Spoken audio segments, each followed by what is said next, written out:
sinasabi, eh, tayo daw po ay naiintindihan, mga kababayan. Umpisahan natin dito ha. Naiintindihan daw po natin, mga boss chief amoser, si Bato de la Rosa, no, kung hindi daw tanggalin yung sweldo nito, bats, mga bossing. Sabi ni attorney Israelito Torion, meron pa nga pong paghamon itong si Israelito Torion doon po kay General Torre, mga kababayan, at kay dating Senador Antonio Trillanes. Sabi, kapag ka napatunayan nyo kay dating Pangulong Rodrigo Duterte, yang ano na yan, yang helicopter na yan at yung eroplano na yan, sa inyo na daw yan, kay General Torre at kay kay Trillanes, mga kababayan. Pero, kapag ka daw eto, religious group ho ito, mga bossing, ha? No, religious group po. Pero kapag ka hindi daw po napatunayan ni Antonio Trillanes at ni General Torre na kay dating Pangulong Duterte, yung helicopter at yung eroplano, didilaan. Didilaan daw po ni General Torre at ni Trillanes yung helicopter at yung eroplano daw. Biruin mo, maririnig mo doon sa release. Kasi kasama niya dalawang ni Kibuloyski dalawang kasapakat ni Kibuloyski yung nasa kaliwat kanan Di ba, biruin mo, ganun yung maririnig mo sa religious group. Didilaan ni Trillanes yung helicopter at yung eroplano. Sabi ko naman, habang pinapanood ko, may chopper nga, may helicopter nga, no? Helicopter, sabi niya.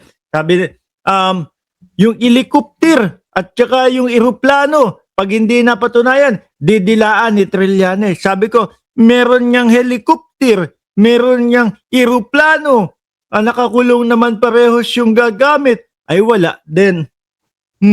Ngayon, mga kababayan, ang sinasabi ni Israelito Torion dito kay Bato de la Rosa, no? Sabi niya, naiintindihan daw ho nating lahat na okay lang na sumusweldo si Bato. Aba, ano to, charity? Ano po? Yung mga sinusweldo natin, kinakaltasan po yan para doon sa tax. No? Lahat po tayo, walang takas dyan sa pagbabayad ng tax, mga kababayan. Ultimo po, nagtutulak ng kariton. Ultimo po, yung mga bata, no? Mga musmos, nagbabayad na po ng tax yan. Pag humingi kay nanay, kay tatay, tay, pengi pambili ng candy. Ano po, pag bumili po yan, doon sa tindahan, sa suking tindahan, John Capacete, no? Yung candy na yun, may nakapatong po na tax, mga boss chief amoser. At yung tax, mga kababayan, napupunta po doon sa sinusweldo ng mga senador. Hikahus na nga po ang mga Pilipino, tapos meron pa tayong isang walang silbi. Actually, hindi lang po isang walang silbi yan, no? Madami po sila. Meron pa po tayong walang ginagawa, hindi pumapasok na senador. Tapos gusto sa sahod. Bato's lawyer says most Filipino don't actually want Senator strip off his pay.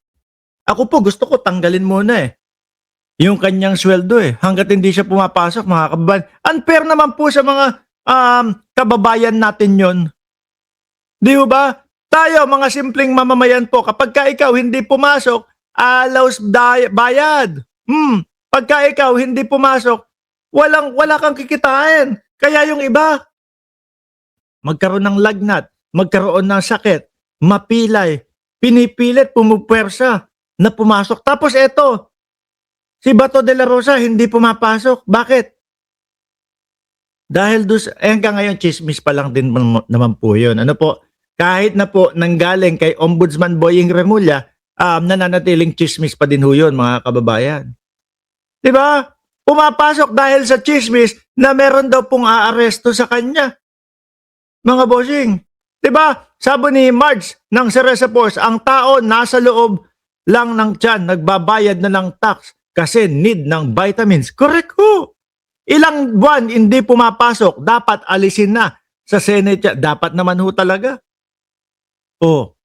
Actually, hindi lang si Bato yung nasasayang ang pera ng taong bayan.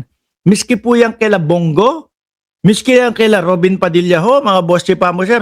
Mabuti nga si Robin Padilla, kahit papaano napagtatanto na hindi na siya tatakbo daw eh. Daw ha?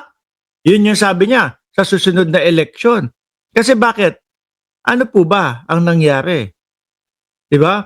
May nangyari na po ba? May naitulong na po ba? Eh wala naman din po eh. Puro sila doon sa mga pahiring. Nung nakalalaya pa si Bato de la Rosa, mga kababayan. Ano po naging silbi nito sa bayang Pilipinas? Pahiring, pideyalik, utang ina, palpak eh. Di ba? Kaya dami-daming pinatawag ng mga tao. Ipatawag si ganito, ipatawag si ganyan, para mailink lang po ang First Lady at si Pangulong Bongbong Marcos doon sa pideyalik nila. Ano nangyari? Ano resolusyon na naibigay nila? Wala. Di ba bigla na lang pong naglaho? Siyempre kapag ka nagpahiring ka, yung mga senador na iimbitahin mo doon, maaaksaya ang oras. Yung mga tao, pamasahe, lahat. Siyempre kapag kami pahiring po, di ba, narinig nyo naman po, kay alias ano ba pangalan nun? Si Picoy. Narinig nyo kay alias Picoy. Eh, ngayon ko lang napagtanto po na kapag ka pala gumagawa ka ng istorya o kwento, maniniwala na itong mga senador natin, makakarating ka na sa Senado, ang sarap pa ng pagkain. Siyempre, may mga pa-cater po yan. Oh, pondo pa din po ng bayan yun, mga bossing. Yan ang mga napapala po natin dito sa mga ipinagboboboto natin, mga bossing. Ano po? Walang silbi, walang kwenta. At ngayon, ilang buwan nang hindi pumapasok? Diba? Ilang buwan nang hindi pumapasok tapos gusto nila tuloy-tuloy lang at naiintindihan daw po ng mga Pilipino.